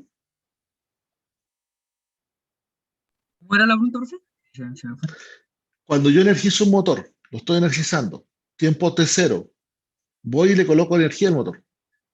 Imaginemos que fuera, no sé, esto da lo mismo que sea en continuo alterno, pero imaginemos que yo le voy a meter 380 volts a un motor trifásico. Y tengo la resistencia nomás ahí, ¿por qué? Porque el tiempo T0, lo único que se pone a la tensión va a ser esa resistencia, ese cable, ¿ya? Porque todavía no va a estar magnetizado el motor. Entonces, ¿qué va a pasar con la corriente en ese momento? ¿Cierto? Dado que la resistencia es muy baja, ¿qué le va a pasar a la corriente? O sea, no era corriente, Aumenta, ¿o no? Sí, pues es corriente. aumenta. Aumenta, ¿cierto? Va a aparecer.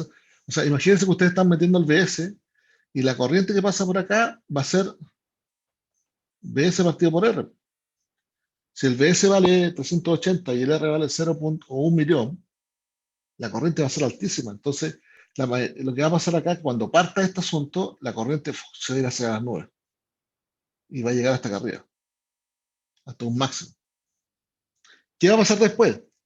Después de ese instante, cuando pase un ciclo, se va a circular corriente por la bobina. Y ahora ya la corriente por la bobina no va a ser BS partido por R, va a ser partido por Z. Porque va a haber el L. Y el L va a estar ahí. Pero todavía no va a ser, si uno lo mirara, es como un XL chiquitito. Todavía va a ser, acá cuando la corriente pase más, va a tender como un XL mucho más grande, hasta llegar a ser su XL normal. ¿Qué quiere decir eso? de que cuando la corriente vaya pasando por la bobina de la máquina, va a ir magnetizando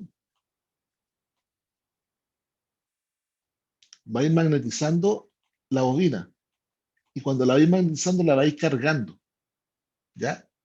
Entonces, lo que ustedes conocen como el famoso XL de la bobina en redes es prácticamente cuando la bobina está completamente cargada. Entonces, ¿qué pasaría acá con la máquina? Que si la máquina se va cargando gradualmente y va apareciendo ese XL, en algún momento cuando aparezca la corriente va a tender a bajar. Va a bajar y se va a mantener así. Entonces, ¿qué es lo que va a pasar? Que siempre cuando ustedes partan un motor o energicen un elemento como una máquina, lo único que se pone a la corriente es la resistencia interna. La resistencia interna es baja. Después, cuando pasa un periodo, ya va a haber una carga que se le hizo a la bobina. Si la bobina es grande, obvio que no se va a cargar solamente en un ciclo, se va a cargar en varios ciclos.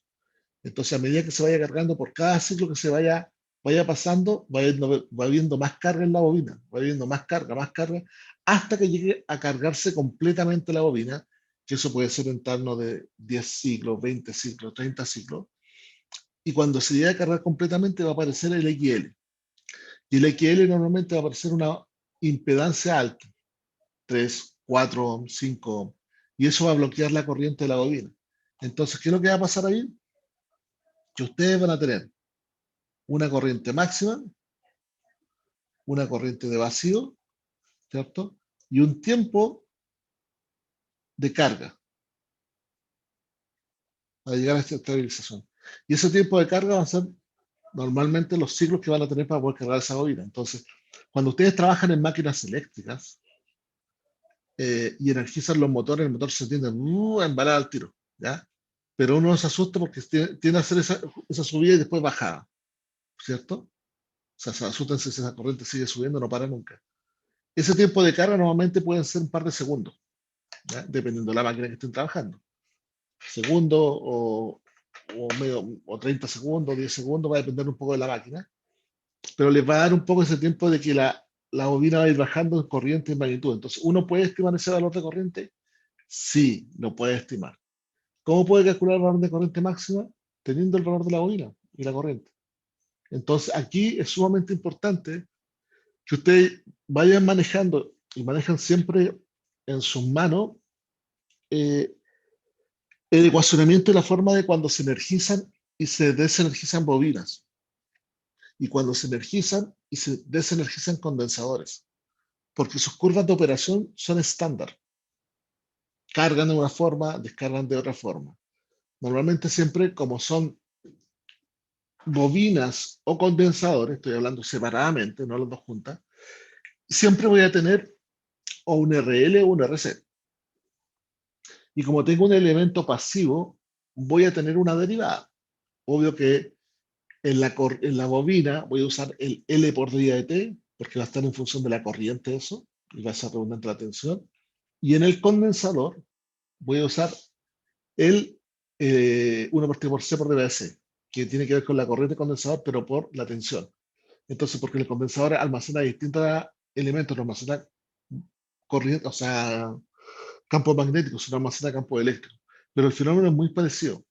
Entonces, ¿por qué les quiero decir esto? Porque esos fenómenos, conociendo esos dos fenómenos, yo puedo ejemplificar cualquier tipo de elemento eléctrico. Si quiero ver cómo se energiza un motor, y quiero saber su comportamiento, ya, ¿qué es lo que es el motor? Un circuito RL. Ya. Entonces, carga de bobina y descarga de bobina. Perfecto. Si quiero ver, por ejemplo, cómo se energiza una línea de transmisión, o se desenergiza una línea de transmisión, ¿qué es lo que es una línea de transmisión? Un condensador. Entonces, carga y descarga de un condensador. Entonces, puedo ir haciendo analogías, ¿ya?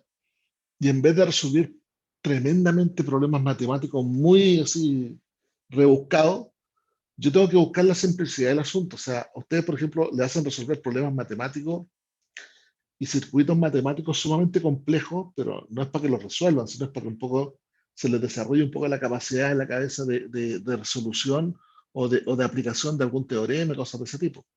Pero a la larga, como ingeniero, lo que tienen que hacer es tratar de llevar ese problema complejo a un circuito simple y explicarlo, ojalá, como les decía yo, con un circuito RL o un circuito RC. Si ustedes pueden explicar el fenómeno sin verlo, solamente con esos dos circuitos, y hacer la analogía de esos circuitos, ustedes ya tienen resuelto el problema eléctrico. ¿Ya? Y esto se hace para todas las cosas, ¿sabes? No es solamente para sistemas de protecciones, para líneas de transmisión, para máquinas eléctricas, para sistemas de tierra. O sea, todo involucra un poco este fenómeno de cómo se juega la energización de las bobinas o los condensadores. ¿Ya? Entonces, más que aparezca una ecuación sumamente compleja, siempre tienen que estar relacionando y vinculando esas dos cosas. Resistencia de un elemento pasivo, no carga, o sea, no almacena ni energía.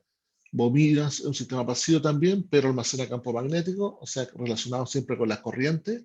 O sea, si quiero tener control de corriente, tengo que tener una bobina.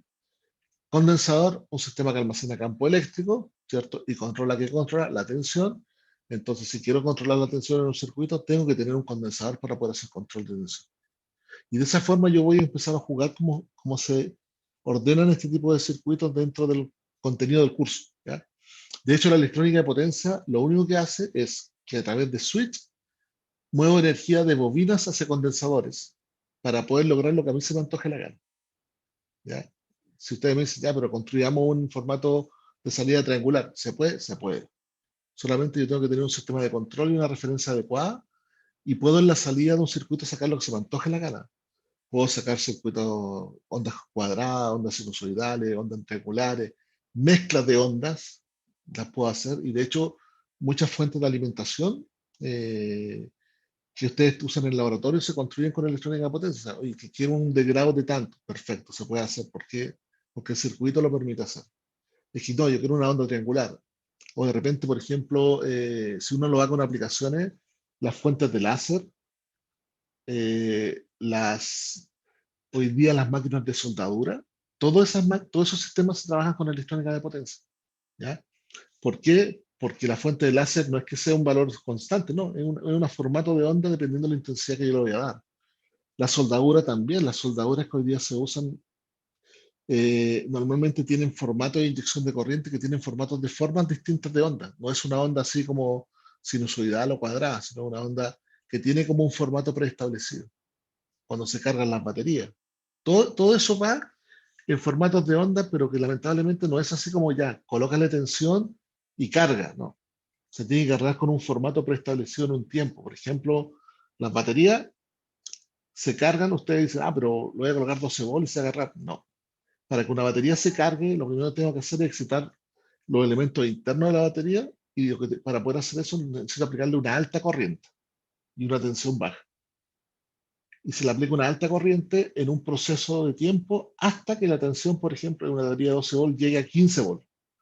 Cuando llegó a recuperar la tensión los 15 volts, recién se saca la corriente y se le coloca una tensión de 15 volts y se mantiene tensión de 15 volts hasta que se termine de cargar. ¿Ya? Entonces, todos esos procesos tienen un formato de control que se hace a través de este tipo de configuración. ¿Ya? Entonces, por eso digo más o menos para que ustedes vayan viendo hacia dónde va este asunto y hacia dónde uno podría profundizarlo más dependiendo de la aplicación que está tomando en cuenta.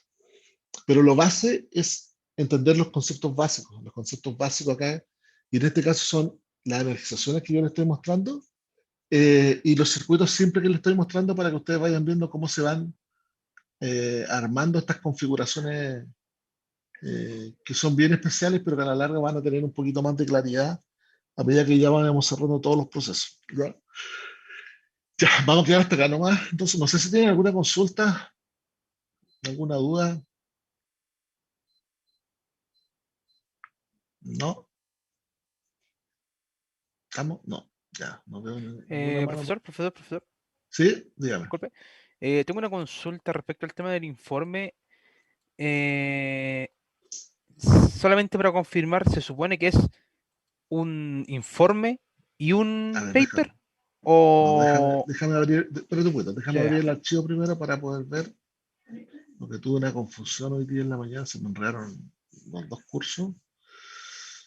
21. Ya. Vamos a ver.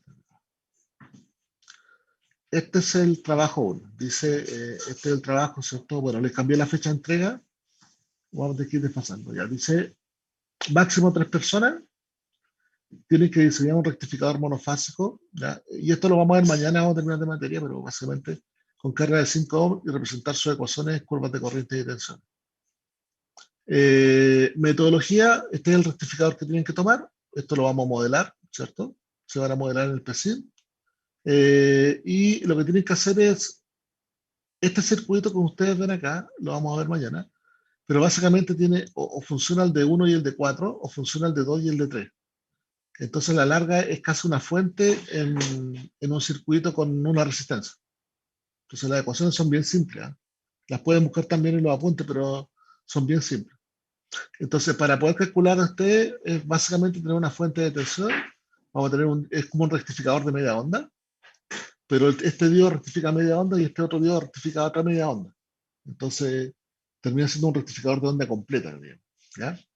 Y cuando es un rectificador de onda completa, es como tener 2 pulsos en un periodo, ¿ya? Lo que vimos recién era un pulso con otro pulso un pulso de 0 a pi y otro pulso de pi a 2 pi. ¿Se entiende, no? ¿Sí o no? Sí. Ya. Sí, profe. Entonces, es un pulso acá y otro pulso acá. Entonces, tengo 2 pulsos. Entonces, eso es lo que me da un rectificador de media onda. Y como tiene una carga resistiva, entonces lo que tienen que integrar es esa ecuación de tensión, calcular su valor medio, encontrar la integral, la ecuación de la integral, ¿ya? Y después las corrientes, como tiene una resistencia, solamente dividir por la resistencia, no, nada más que eso. Después tienen que especificar tales elementos como diodo, MOSFET, bueno, acá no hay nada, solamente diodos. Entonces lo que tienen que hacer es tomar el diodo, por la simulación o por el cálculo, van a tener la corriente eficaz, la corriente media, la corriente máxima y la tensión de reversa. Con esos componentes van a ir a buscar una página web que está más abajo y buscan un diodo que les cuadre con esa especificación, ¿ya? Puede ser una puente de diodos o puede ser un diodo individual, ¿ya? Entonces, la resistencia térmica del disipador, como acaban a circular 2 diodos simultáneamente, o circulan de 1 y de 4, o circulan de 2 y de 3, es calcular la potencia en un diodo y multiplicarla por 2, porque hay 2 diodos siempre circulando, y después en realidad con esa potencia de los 2 diodos calculan la resistencia térmica que tienen que tener para el dispositivo. Y para disminuir la ondulación de tensión en la salida debe colocar un condensador de barra. Para disminuir esta ondulación, porque esto va a ser una onda, 2 ondas. Entonces va a ir de un valor 0 a un máximo, a 0 a un máximo. Entonces para que esto sea más bonito, hay que meter un condensador acá, ¿ya? Entonces ustedes meten un condensador de barra. ¿Qué significa un condensador de barra? Un condensador que está en torno de los milifaradios. Puede ser 0,5 milifaradios, puede ser 1 milifaradio, puede ser 1,5 milifaradios, puede ser 2 milifaradios. Eso se lo dejo a su criterio, ¿ya? Lo que yo le pregunto es, explique con palabras, con algún diagrama o con figuras, qué ocurre con las corrientes de los semiconductores al aumentar la capacidad del condensador.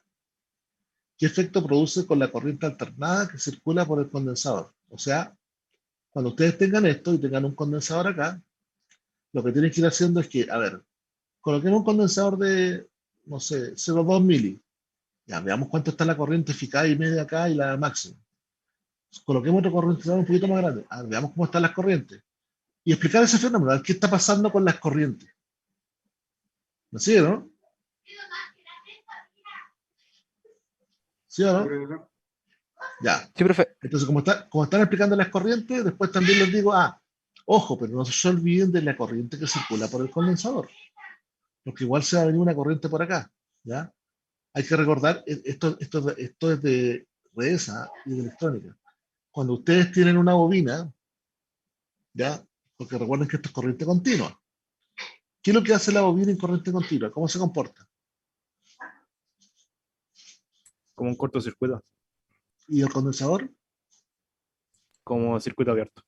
Ya, entonces cuando venga esta corriente por acá, que va a venir con una componente, la componente de continua, como esto va a estar abierto, va a seguir derecho hacia la carga. Y la componente alternada va a pasar al condensador, ¿ya? Entonces van a tener que preocuparse de que la corriente que pasa alternada al condensador ¿cierto? No sobrepasa la magnitud del condensador, ¿ya? ¿Por qué? Porque a lo mejor ustedes no han calculado nunca condensadores, ¿ya? O no han especificado nunca, pero van a tener que meterse a la página de la TDK, van a encontrar condensadores. Normalmente nosotros usamos condensadores electrolíticos, y esos condensadores electrolíticos los van a ver. Por ejemplo, voy a buscar uno de 1 mF, van a encontrar uno de 1 mF, y ese condensador va a tener una resistencia en serie, hay que colocarla. Y ese condensador, aparte de eso, soporta una corriente alternada o sea, tiene una corriente máxima alternada. Entonces, ¿qué va a pasar? Que si ustedes colocan un condensador y la corriente alternada es muy grande respecto a eso, si bien el condensador les va a servir, se les va a destruir si la corriente es muy elevada. Los condensadores soportan corriente en torno de alternada. Cuando hablo de alternada aparece la corriente eficaz. En torno de 1 ampere, 2 amperes, no más de eso, ¿ya? Entonces siempre la ondulación la que baja por ahí. Entonces hay que tener cuidado con eso para la tarea, porque... A ver, un segundo.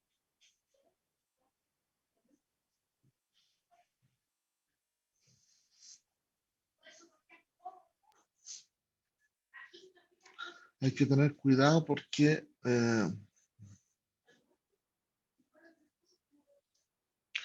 ya, lo primero, como les decía yo, se van a dar cuenta que ese circuito que yo les mostré, al final es un circuito así.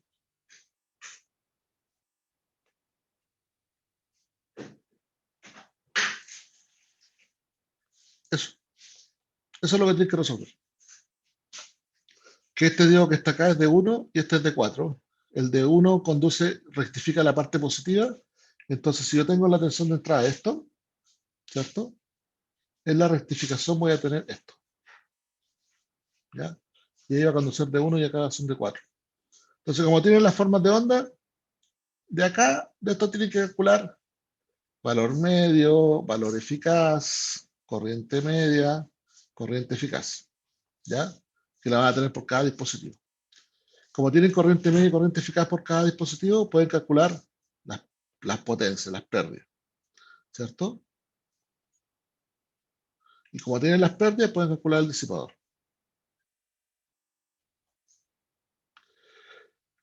Después, lo que yo les estoy pidiendo, que en el circuito que ustedes coloquen, que debe tener su resistencia, coloquen un condensador, ¿ya? Ese condensador tienen que tener cuidado, porque normalmente acá siempre viene una componente de AC más una componente de DC. Como yo le estaba explicando, en DC el condensador es un circuito abierto, entonces la componente DC pasa para acá y la componente AC pasa por el condensador, ¿ya? Pero el condensador en la realidad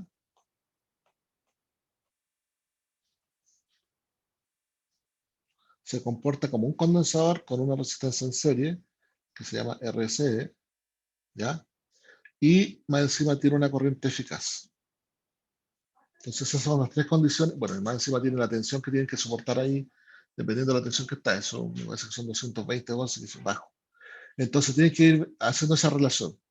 Entonces tienen que relacionar, ojalá, ir viendo, porque eso se los voy a explicar yo después, pero por eso se lo estoy dando como tarea. Tienen que ir relacionando justamente las vinculaciones entre cómo van a ir modificando el condensador y cómo se van a ir comportando las corrientes, porque hay un fenómeno bien especial que se produce ahí. Javier, dime. Profesor, para el efecto del cálculo, la caída de tensión de los diodos igual se considera, ¿o no? No, Porque cero. se hace cero o no. Cero. Para el efecto del cálculo, cuando yo les pido, siempre cuando yo les pida condiciones ideales por ecuaciones, todo cero. Todas las condiciones son cero y se hacen las ecuaciones lo más simple posible. ¿Dónde pueden incluir eso? En la simulación. En la simulación le pueden colocar las pérdidas, todo el asunto y calcular cuánto vale la corriente, porque la simulación les va a permitir hacer eso, ¿ya? Recuerden que partamos de lo primero que yo les dije cuando empezamos este asunto. Las ecuaciones, el desarrollo de las ecuaciones, lo hace el software. Lo hacemos con el MATLAB o con otro software, pero hacemos ese desarrollo con los software. Yo no quiero que estén, pero tienen que hacerlo bien, ¿ya? O sea, eso yo lo he dado por hecho. A mí lo que me interesan estas cosas, me interesan que me explique primero me interesa que ustedes desarrollen el ejercicio, después que me expliquen qué va a estar pasando. ¿Qué pasa cuando el condensador aumenta? ¿Qué pasa con los diodos? ¿Qué pasa con las corrientes? Esas cosas son las interesantes que ustedes me expliquen porque ustedes van haciendo análisis de sensibilidad en la simulación, ¿ya? No tienen que inventar nada, tienen que ir variando el condensador y si ustedes llegan a hacer una tablita con los valores de corriente, corriente eficaz, corriente media, todo el asunto, van vinculando los parámetros teniendo eh, ese cuidado de que los parámetros estén bien colocados, todo el asunto y los cálculos estén bien hechos, después analizan la tabla nomás de resultados. Ah, mira, cuando el condensador va subiendo, ¿qué le pasa a la corriente eficaz? ¿Qué le pasa a la corriente media? ¿Qué le pasa a la corriente máxima? ¿Qué le pasa a los formatos? ¿Cómo se van moviendo los formatos? ¿Cuándo está el condensador? ¿Cuándo no está el condensador? Entonces, ese es el análisis que ustedes tienen que hacer, ¿va? Entonces, de hecho, los trabajos van enfocados a eso, ¿ya? Van enfocados al análisis que ustedes tengan que hacer justamente cuando analizan el circuito, que se les plantea, ¿ya? Entonces, en este caso es un circuito bien simple, no tiene bobina, no tiene nada. Solamente un circuito, como yo le decía, que ya se podría resolver inclusive con el circuito de rectificador. El primer rectificador que vimos ya. Con eso ya se podría resolver esto, ¿ya? Sin tener la necesidad que ustedes, es que no me han pasado puentes completas, no necesitan resolver puentes completas. Básicamente con el análisis que hemos visto hasta ahora, pero sí lo vamos a ver mañana, igual esto, se les pide especificar esto, y ya que vayan relacionándose con los datasheets y vayan buscando información, ¿ya? Ojo, por algo son 3 personas haciendo el trabajo, ¿eh? Si el número de personas, acá si no hay el número de tiempo acotado, el número de personas es para que las 3 personas trabajen y colaboren dentro de la información, pues no estén los 3 haciendo lo mismo. Estamos, ¿no? No sé si hay más consultas. Profesor, ¿Sí? yo tengo una consulta con respecto al Dígame. PSIM, que Sí, en dígame. este nos piden colocar como valor en la fuente, perdón, 311 volts. Ya, o sea, nos piden colocar Sí. el voltaje máximo que sería 311 volts. Correcto. Entonces, yo lo que, bueno, al hacer la medición en los demás componentes me daba una tensión menor que la que calculé teórica. Entonces, yo después me di la caída de tensión en la fuente y me daba 295. No me entregaba los 311. Mi pregunta ¿En va la hacia, fuente? sí, la caída de tensión en la fuente. Me da 295. Entonces, no sé si el PSIM. Ah, ya. Pero ¿lo calculaste por valor eficaz con los cuadros, con los botones, o hiciste tú la medición? ¿Qué botones? ¿Cómo? O O sea, sea, ¿cómo coloqué llegaste a que eran una voltaje, el plug, ese ya? componente que mide entre terminales. Y Ya, pero tú después, graficaste la tensión y el valor máximo de la tensión lo viste que te dio 295. Eso hiciste, ¿cierto? sí, eso dice. Ya, hay que tener cuidado con o sea, primero no te podría dar 295 a menos que no tenga, si es la fuente ideal no te va a dar 295. Lo que tienen que hacer acá, y esto no tiene nada que ver con el simulador, ¿ah? Esto es un tema de análisis de cuando ustedes trabajan cuando ustedes trabajan con cualquier elemento de medición, siempre tienen que tener claro el intervalo de medición que ustedes van a tomar, ¿ya? Entonces, habitualmente cuando se trabajan con osciloscopios, y eso se pasa a los software, a los software gráficos, es que el software y el osciloscopio tiene algunas herramientas de cálculo. Calcular valor eficaz, valor medio, contenido armónico. O sea, tiene una serie, dependiendo de la aplicación que usted utilice en gráfica, tiene una serie de herramientas de cálculo. Siempre se aconseja que cuando se vaya a hacer un cálculo, ya sea visual por datos, se tengan a lo menos 10 periodos, en la pantalla. ¿Ya? Vuelvo a decir, esto también va para los osciloscopios. ¿Por qué? Porque teniendo 10 periodos en la pantalla, yo me puedo asegurar que el valor que estoy calculando a través del software o de la herramienta me va a representar muy bien el valor que realmente se está haciendo. Ustedes pueden tener una forma de onda puntual, por ejemplo, una onda sinusoidal, y grafican un periodo y les va a dar 290. Graficáis 3 periodos y te va a dar 297. Grafica 8 periodos y te va a dar 301. Graficas 15 periodos y te da 311. O sea, así es de tan sensible ese asunto de tener cuántos periodos uno tiene que tener en la pantalla antes de aplicar el cálculo o antes de verificar. Entonces, eso también tienen que tomar en cuenta. Visualmente, para ver el análisis visual, para ver el comportamiento visual de cómo se comporta el circuito, yo necesito 2 periodos nomás. Con 2 periodos en régimen permanente, yo puedo lograr identificar todos estos fenómenos que le he estado aplicando hasta ahora. De hecho, le he mostrado 2 periodos, ¿no? Pero cuando vaya a hacer los cálculos a través del simulador, necesito a lo menos 10 periodos. ¿Ya? O sea, 10 periodos, ¿qué significa? Si estamos trabajando en 20 milisegundos, tengo que tener 200 milisegundos. Cuando tenga los 200 milisegundos se plotea la curva, ahí recién en estado estacionario, porque si hay alguna perturbación al inicio yo tengo que eliminar de la pantalla, yo puedo recién hacer los cálculos, porque si no van a tener esas diferencias, ¿ya? Y de hecho, si ustedes hacen el cálculo teórico y me calculan una corriente de 10 amperes y después hacen la simulación, en la simulación tiene que darle 10 amperes o 9,95 o 10,05. Y si después le colocan las pérdidas, como le colocaron pérdidas, la corriente tendría que ser un poquito más baja. O sea, esa es la tendencia que debería haber. O sea, si ustedes tienen una corriente que es 10 amperes y ustedes le ponen una pérdida con una resistencia, por ejemplo, de 1 ohm, y después sacan que la corriente les da 11 amperes, ops, tienen que ponerse a pensar que alguna cosa está pasando. No puede haber una corriente mayor si ustedes le están colocando pérdida. Entonces tienen que revisar ese asunto. La corriente, la tendencia es que si yo le coloco o aumento la impedancia ahí y estoy colocando pérdidas, porque van a haber pérdidas por eso, la corriente se va a ver limitada. Por lo cual, la corriente que circula por eso, en vez de ser 10 amperes, va a ser a lo mejor 9,9. Eso es lo que debería ser razonable. Entonces, ese análisis ustedes tienen que hacer. Vuelvo a insistir. Yo no les voy a evaluar las ecuaciones. Para mí las ecuaciones, los cálculos están bien. Pero el análisis que ustedes tienen que hacer en función de eso. Si calculan y usan las ecuaciones con la herramienta y ustedes calcularon mal, están sacando malos análisis, ya es problema de ustedes. ¿Ya? Entonces traten de preocuparse de que todo esto esté bien y que la tendencia de resultados sea una cosa coherente. ¿Ok? ¿Estamos, no? Estamos pasados ya. Ya, pero de todas formas, mañana vamos a completar la mayor cantidad de cosas. Mira, si no alcanzara a pasar algún contenido, o sea, ustedes tienen descanso la otra semana, entre comillas, porque igual yo sé que tienen que ponerse al día en trabajo, todo el asunto, pero por último, si hay necesidad de que yo les responda algunas preguntas la próxima semana, no les voy a hacer clase, porque no se puede hacer clase, pero sí les responda algunas consultas, algunas dudas, no hay ningún problema que definamos un horario para que yo les responda a las dudas, ¿ya? Entonces, pero traten de revisar el circuito, vean lo que vamos a pasar en materia mañana y si tienen dudas me las consultan mañana. Y si aún así quedaran dudas después de hacer el ejercicio, podemos definir una clase puntual. Y respecto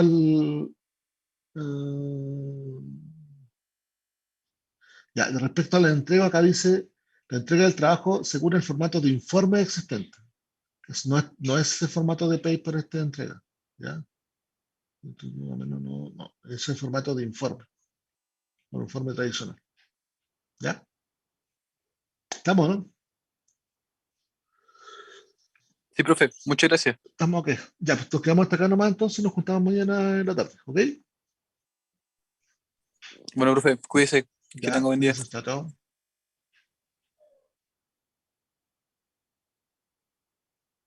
Chao, profe. Recording